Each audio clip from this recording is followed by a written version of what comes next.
Well, I got sidetracked here again. I was supposed to finish this little Toyota here, and I ended up working on my truck. Whatever. Things happen. The beauty part of being self-employed, you can do whatever the hell you want. Your customers might not be happy about it, but they always come back, believe it or not. So, this is as far as I've got with it. I'm not going to go more in depth with it. It's a lot better. I've been using flap discs, 40 grit flap discs, wire wheels, wire brush, got all the scale off, and wire wheeled it really well. So all the scale is gone. There's some areas that might have a little, small little sliver or what have you. So anyway, I'm just using some areas were down to bare steel. Anyway, I'm just using some silicone wash, cleaning it now, and then I'm going to brush on some red oxide primer, both sides. I want to top and bottom. I want to get something on here before nightfall. Today is the 18th of September, and with it being 30 degrees right now, it's actually a beautiful, gorgeous day to be out on the lake with, a boat or something. But yeah, we still have cool mornings, usually around 8 or 9 degrees centigrade. So with that, we have usually a heavy dew, and moisture and bare steel don't exactly go hand in hand. So I'm going to get a coat of red oxide primer on here. It's a beautiful day. That is hot. So it'll bake it on there. Will this flash rust later down the road with the top coat on there? Yeah, probably. We didn't make a great deal out of it.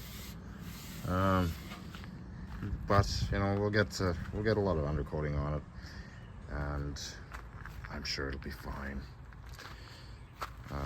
You can tell what I did and what I didn't do. Like this leaf spring, it's actually looking a little better, considering I power washed all the flakes off of it. But I think I'm going to redo it because the box is already off.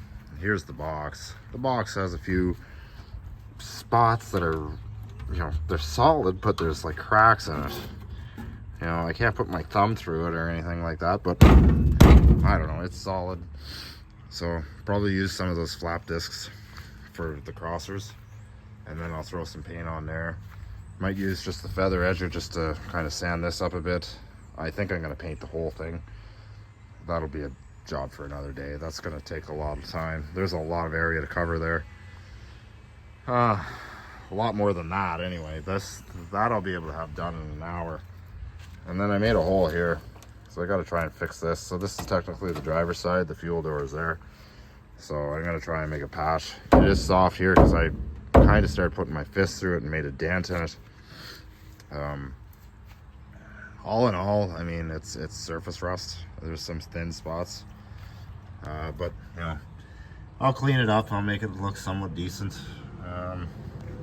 We're not building a SEMA truck. We're not building a show truck. This is going to be used to basically haul my lawn tractor between both properties, because I'm kind of getting sick and tired of using the station wagon. Actually, the boat, or no, sorry, not the boat, the lawn tractor trailer is still hooked to it. I don't really care for doing that anymore. I never bought the wagon to use as a truck, so this is what this is for. Two-wheel drive, I'm just going to use it for doing that light loads. It's only a half ton, and it's only a two-wheel drive, so it's not like I can go in the bush or do anything stupid with it, which is perfect. So anyway, I'm gonna go and use this silicone wash, what I use to clean my spray gun after I'm done spraying. Works good for that too.